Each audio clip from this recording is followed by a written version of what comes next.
Elsewhere, Apple was one of the headwinds that the market faced today. It was the biggest loser on the Dow and one of the biggest on the NASDAQ. Why? Well, it stems from an article out of Taiwan's Economic Daily, which said that Apple is going to cut its first quarter sales forecast for the new iPhone X by 40%.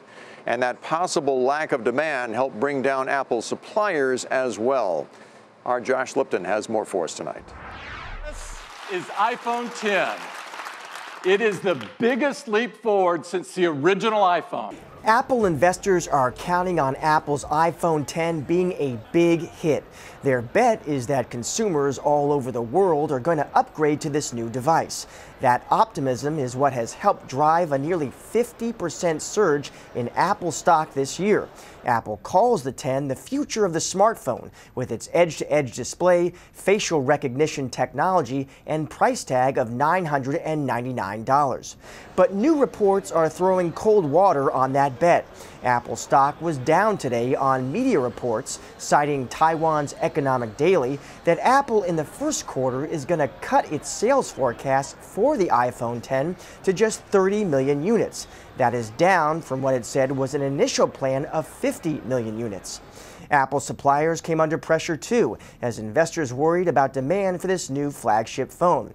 Qorvo, Cirrus Logic, Skyworks, and Finisar all moved lower.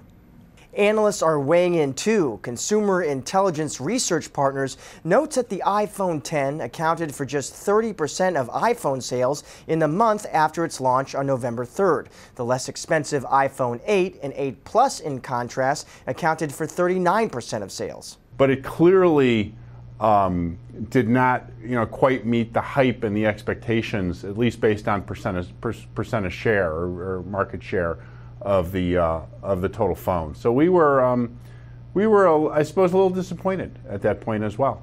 Not everybody is so downbeat. Gene Munster of Loop Ventures says his checks indicate strong demand for the X, that adoption of this smartphone is in fact greater, not less, than what Wall Street expects. Others point to China as a potentially surprising bright spot.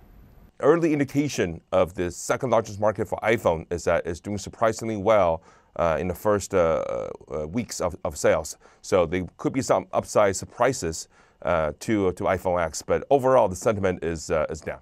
Apple declined comment on these reports. Investors should have a better sense of just how the iPhone X is really performing when the company next reports financial results early next year.